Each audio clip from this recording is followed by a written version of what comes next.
have Blake that wants to open an ice cream shop. He's creating a survey for local people near the planned location to determine if there's interest in a new ice cream shop before he completes his plans. Which question of the survey is biased? Okay, so as we look at these, bias can mean, does it represent everybody evenly, right? Okay, or especially with questions, is there any leading questions? Is he saying the question in a certain way that might determine the answer that he wants? Okay, because he says in the last one these adjectives, tasty, and the other one is an old dirty shop, right? So those are leading questions. He wants them to answer in a certain way, right, by using those adjectives. So that is a leading question, so that is biased. Okay, so student council wants to survey the student population about possible themes for spring prom. Match each study to the sampling method. Okay, so we want to see what's stratified. What's stratified?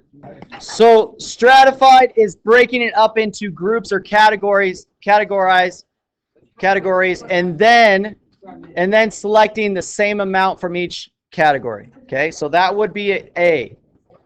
Okay, so A is breaking them up into 4 groups by age and then selecting 25 from each. Okay, that is stratified. Convenience. What's convenience? So it is B, because the student council surveys all students in their homerooms on the same floor. So on the same floor, that's convenient for them because they're on the same floor. So that is convenience. Okay, so that is convenience. And then for a systematic, we have C, where all students are listed alphabetically, and then it's every 10 from that. So that is C.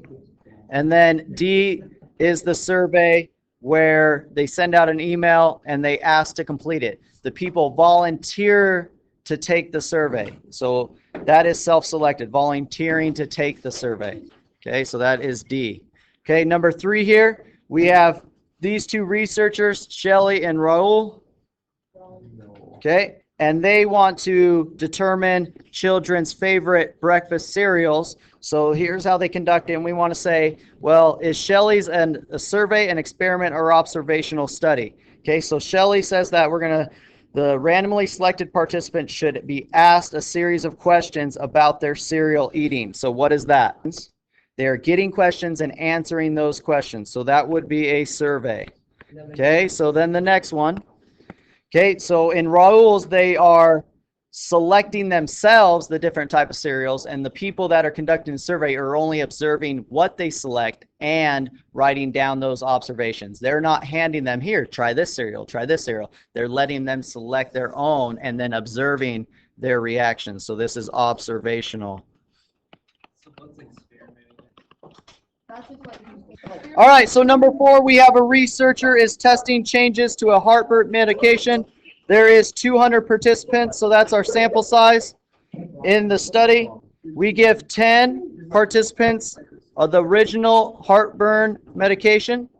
Okay, and then we ask them to eat their regular foods.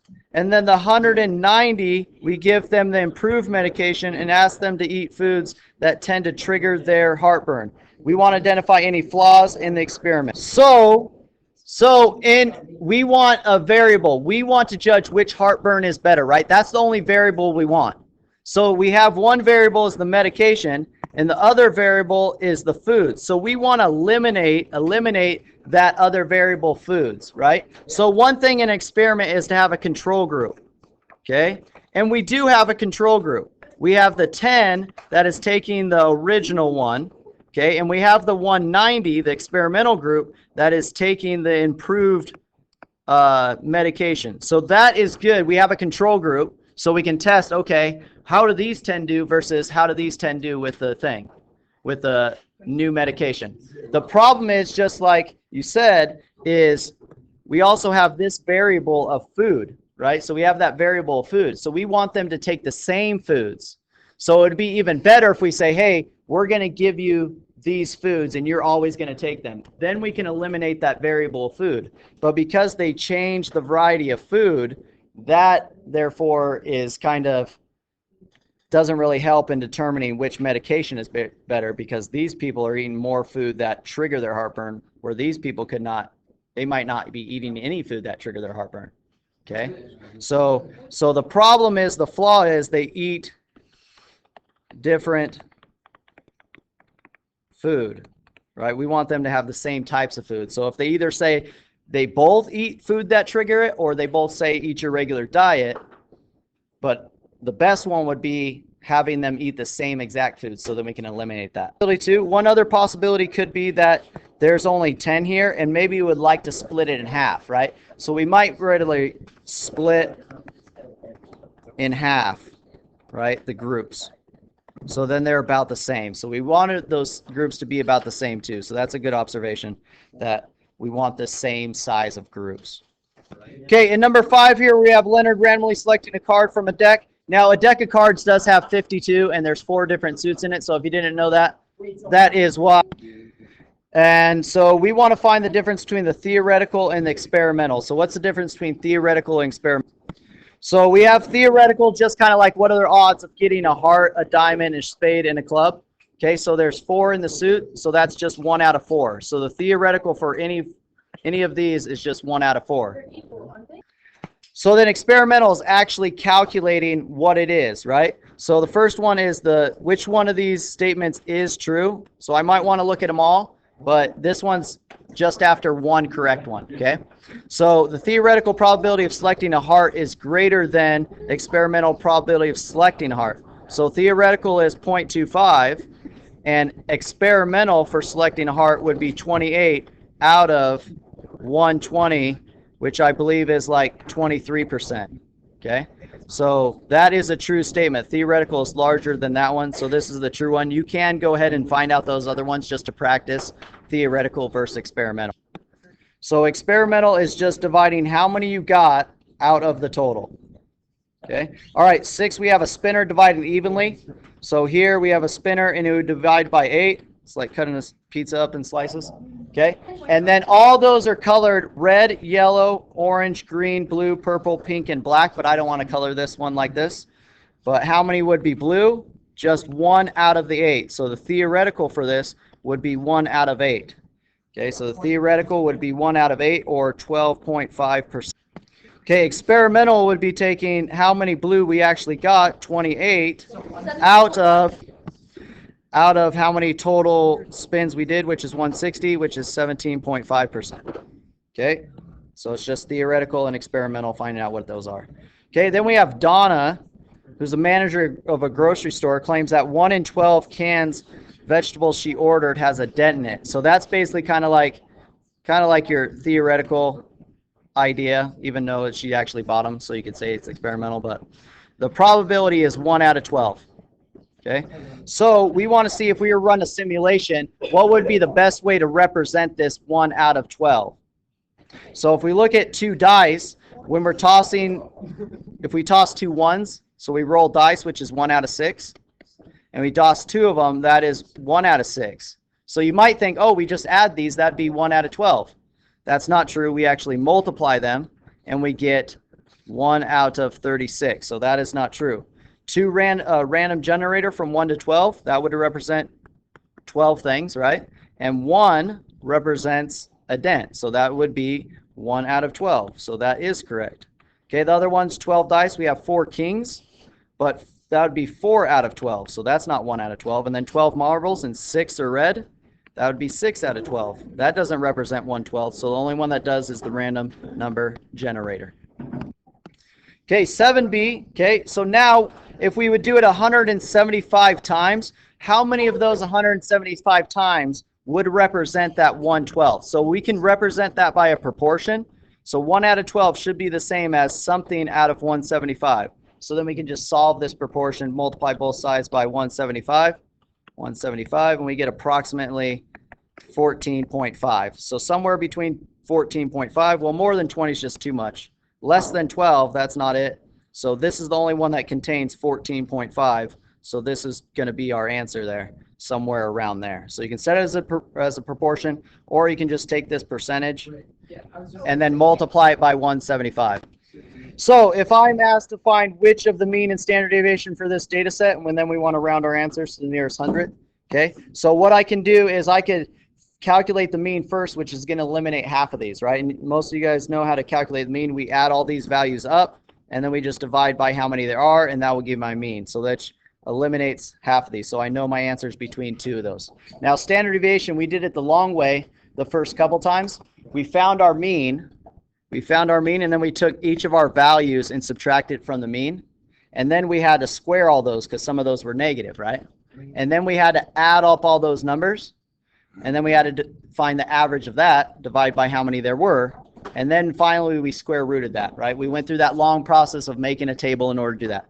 But the other way to do it on your calculator is go to Stat, and then go to Edit, hit Enter on Edit.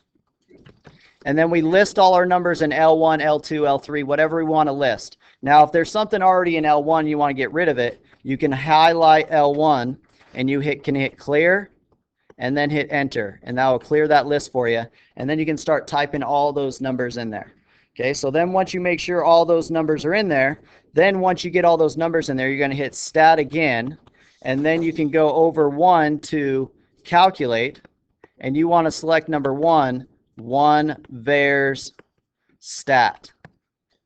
Okay, and when you do that, what you'll get is you'll get these things. You'll get a list, you'll get a frequency list, and then you'll get calculate. Okay, so when you get that, you want to make sure your list is the correct one you typed into. So if it's not, you can always hit second stat, and then you can choose your list of L1, L2, L3. The frequency, you want to leave that blank. Don't worry about that. And then come on, calculate, hit enter, and it's going to give you these things. It's going to give you X bar. It's going to give you the sum of X, which just you're adding all these numbers up. It would just be adding all those numbers up. And then you want to pay attention to the delta X, which is the standard deviation. So this is standard deviation, which we want. And this is our mean, what we want for this problem. This would be just the total of adding all those numbers up. Okay, so that would be, this one is the correct answer. Okay, so on number 9, we have Catherine is growing several tomato plants, and she measures the height of each plant. So she wants to figure out the height of tomato plants, right? So the results are shown, and we have 16 of those total. So we want to count out, make sure we put that in our stat edit, in our list 1. We can put all those in there, and then we can go to stat, move over to calculate, do 1var stat, find the standard deviation of that, and then we want to interpret that. We want to actually find standard deviation and the mean. We want to find both of those things. Okay, so then in context, when I interpret this, how I interpret is I say the context. Well, what am I talking about? What does she want to find? She wants to find the tomato height. That is the context that we're talking about. So the tomato plant height of size n, just how many samples did I figure out?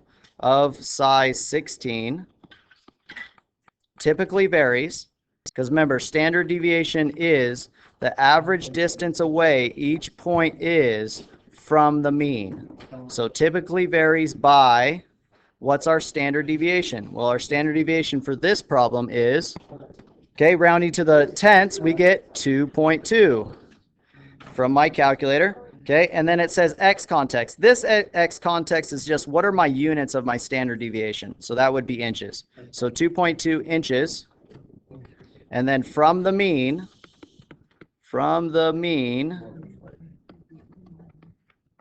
of, and then just what's my mean. So I use this symbol for mean in stats. That's the mean of the population.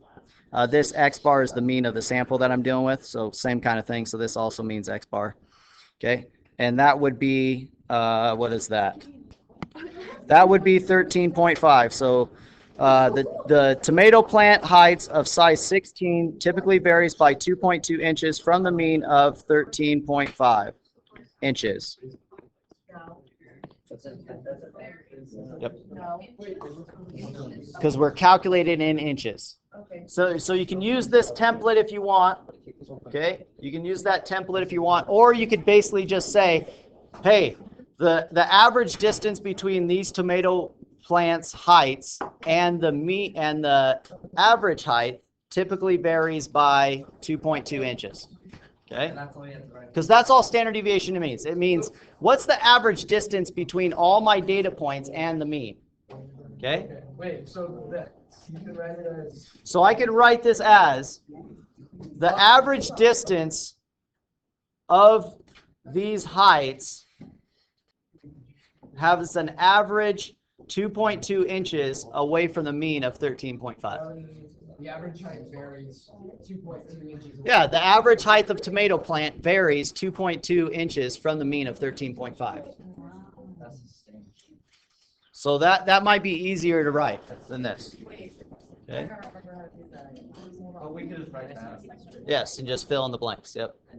But it's just the understanding of what does standard deviation mean. It just means the average distance each point is away from the mean. Well, in context, we're talking about tomato heights, tomato plant heights. So the average distance, the average variation in heights is 2.2 inches from our average height of 3.5 inches of tomato plants.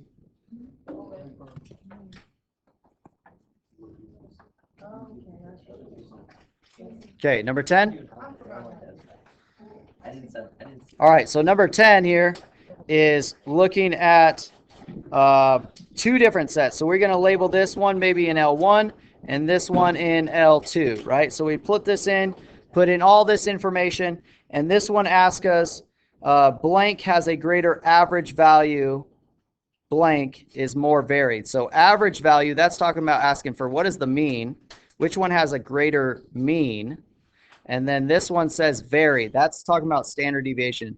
Which standard deviation is more? So I plug these numbers in, and I get a mean for this one of 34, and I get a mean for this one of 28.7, right? So which one has a greater value? That would be set A, right? Now, which one is more varied? So that's when I look at standard deviation. So standard deviation of this one is, okay, so the first one is standard deviation 4.76, and the second standard deviation for this one is 5.2. Yeah, 5.2. Okay, so then this one is more varied, so set B is more varied on this one because it has a bigger standard deviation.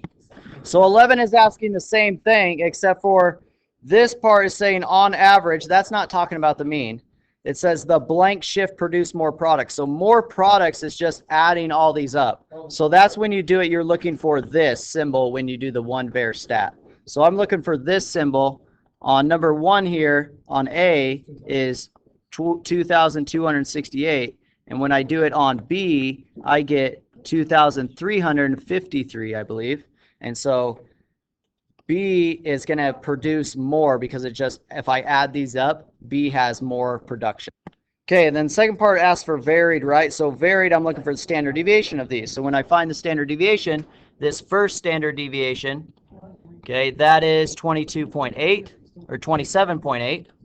And the second standard deviation is 9.6. So which one?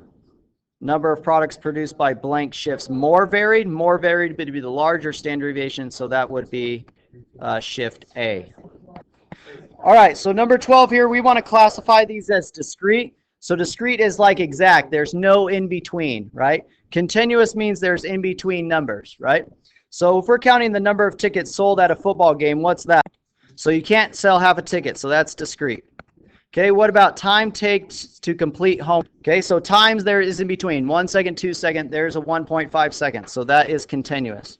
Okay, what about the height of a preschool student? Yes, so you can have in between inches, right? You can have in between inches. Just depends on how detailed you get, right? So that is continuous. What about the year each person on the team was born? So if we're just talking about the year that you're born, you could be born on the same day. You're not necessarily born on 2006.5. You're born in 2006, right? So that would be discrete. Okay. What about the mass of an apple?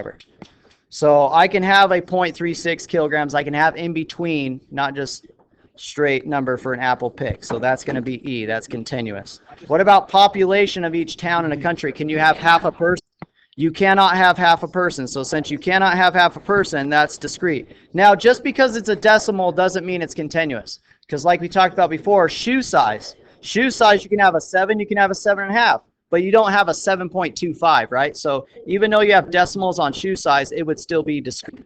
Okay, so on number 13, we have a normal distribution. Whenever we have a normal distribution, we can draw a bell-shaped curve like this, where we have our mean in the middle, and then within one standard deviation above and one standard deviation below, so below it would be -1 for one standard deviation, our mean would be 0, and one standard above would be a positive. That's where we get our z-score, right? Our z-score is value, which we'll use on the next problem, minus mean divided by standard deviations. Z-score is how many standard deviations are you away from the mean. Okay, so we can calculate the z-score by taking this formula, or we can also find out how many z-scores by just counting standard deviations. So if my mean is 347.2, I can add 13.9 and get one standard deviation away, which is 361.1, or I can minus 13.9 from this mean and get 33.3, get right here. And then I could do it a second time and subtract it again, which would be -2 z-score, which would be 113.9.4.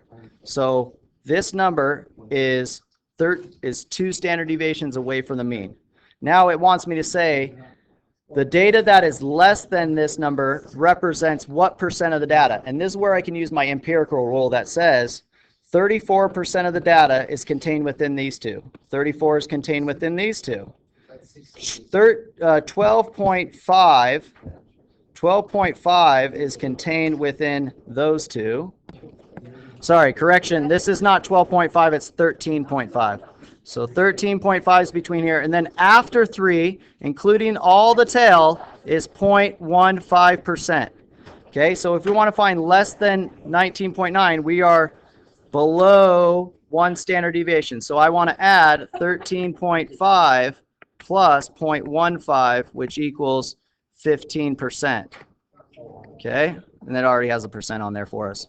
Now this one says 361.1. So if I add to my 347.2, my standard deviation, which is one above, that is the 361.1. So I want to find greater than that.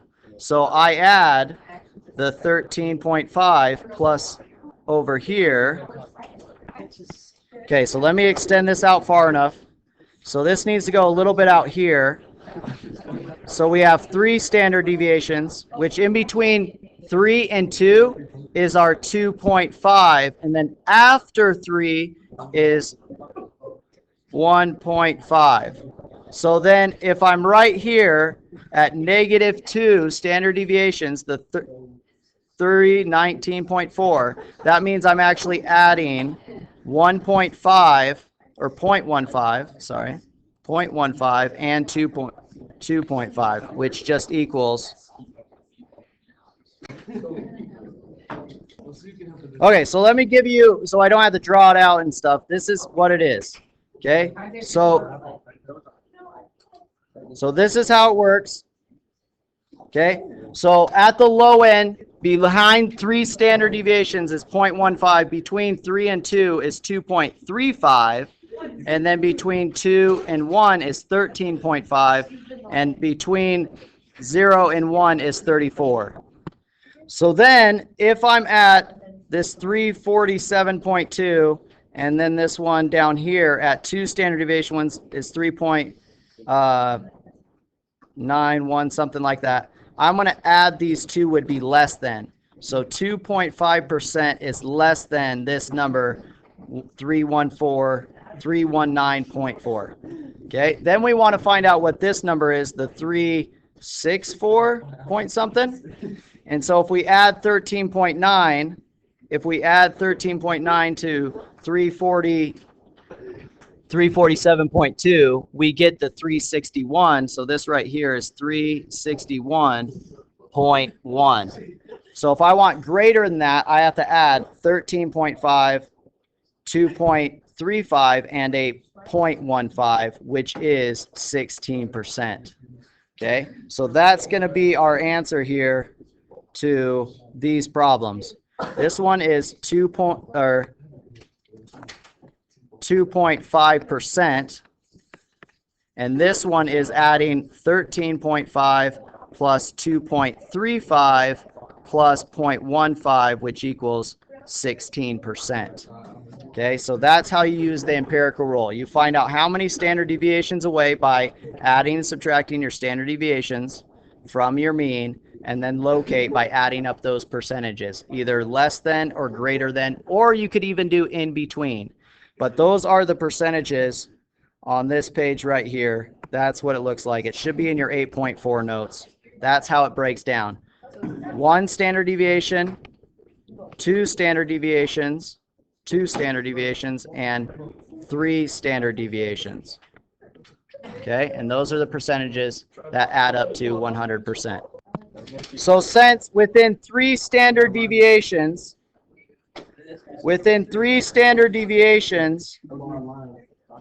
is 97% of the data, 99.7% of the data, okay? That means what's left over down here would be 0.3 together. So these two together would be 0.3, 0.15, and 0.15.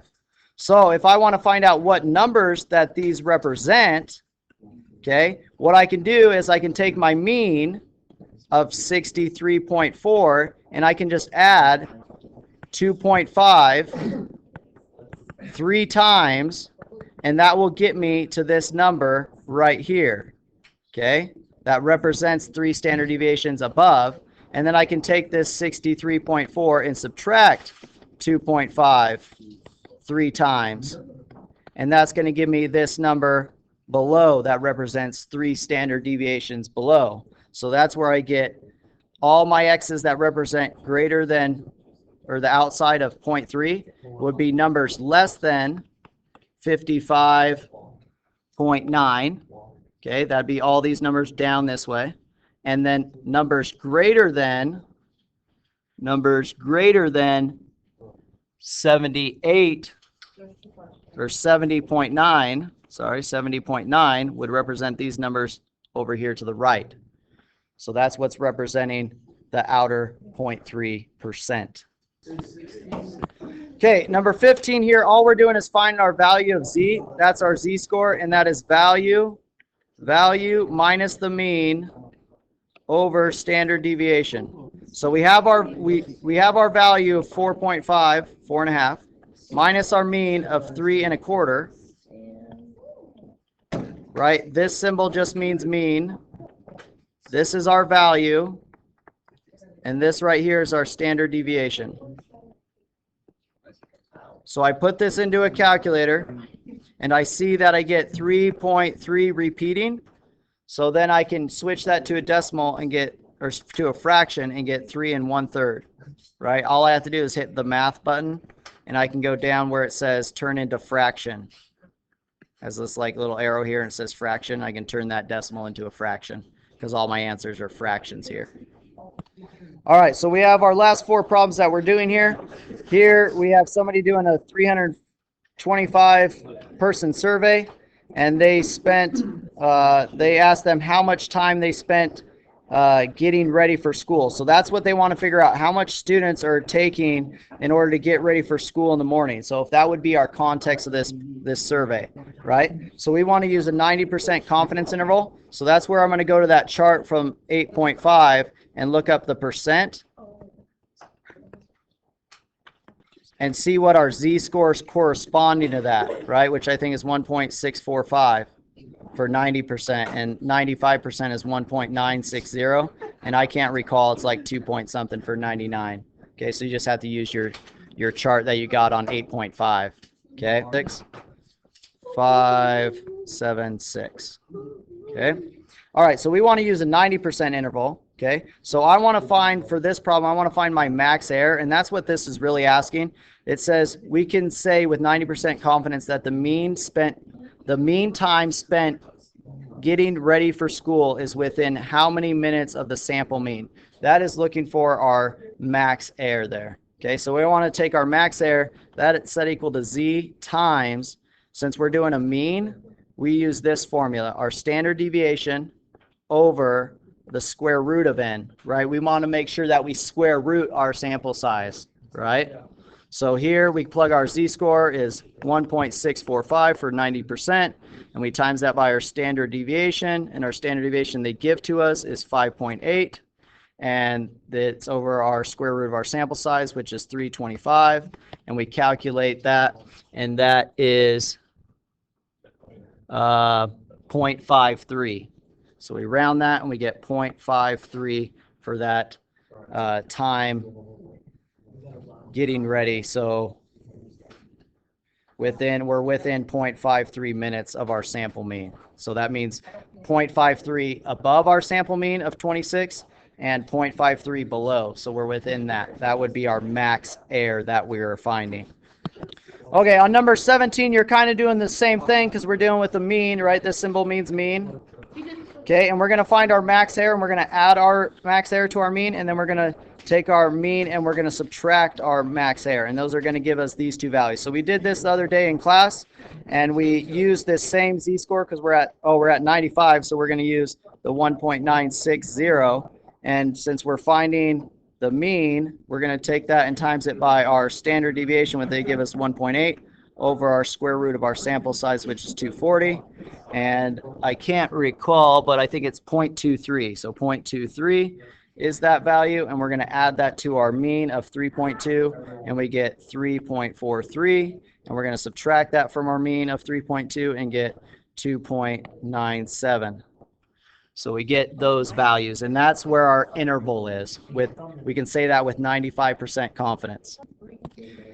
Okay, so with the last two problems, we are trying to figure out, we want to interpret here.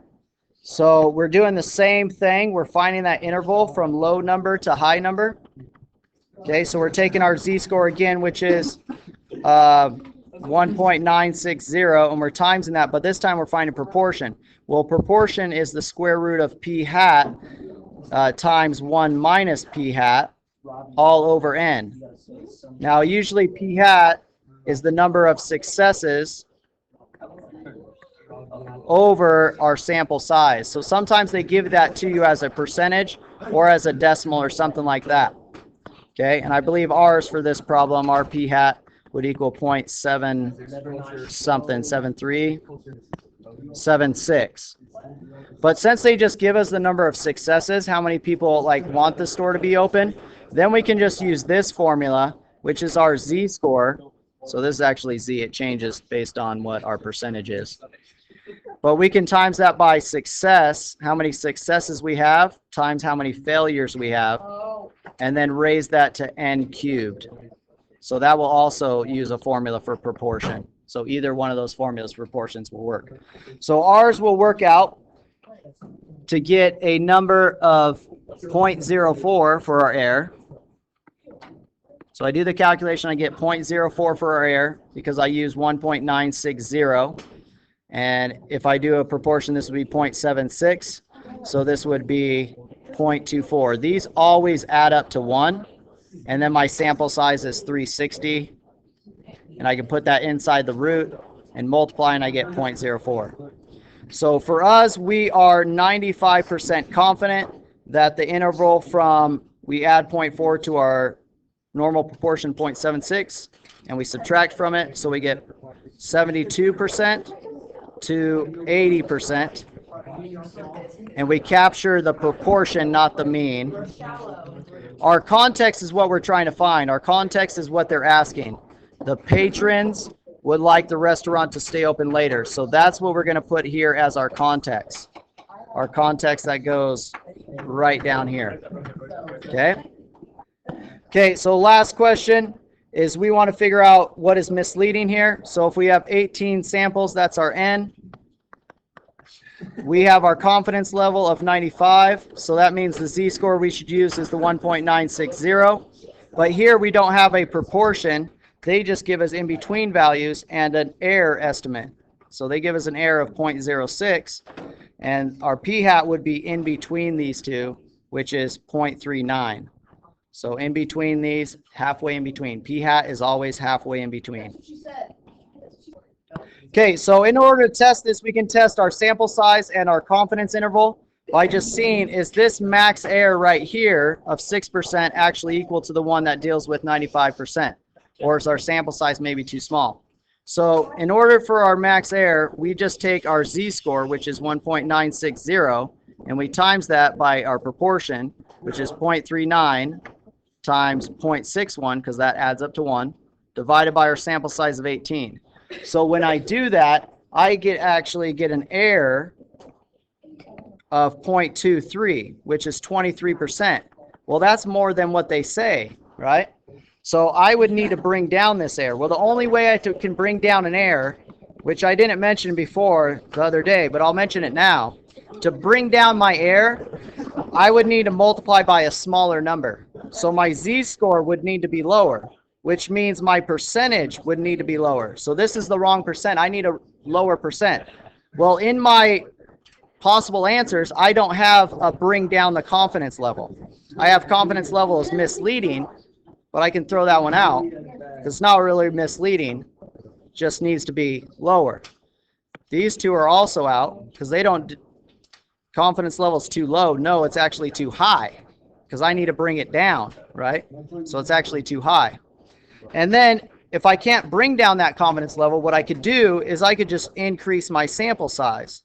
So if I increase my sample size, when I'm dividing by something, I make that large number larger.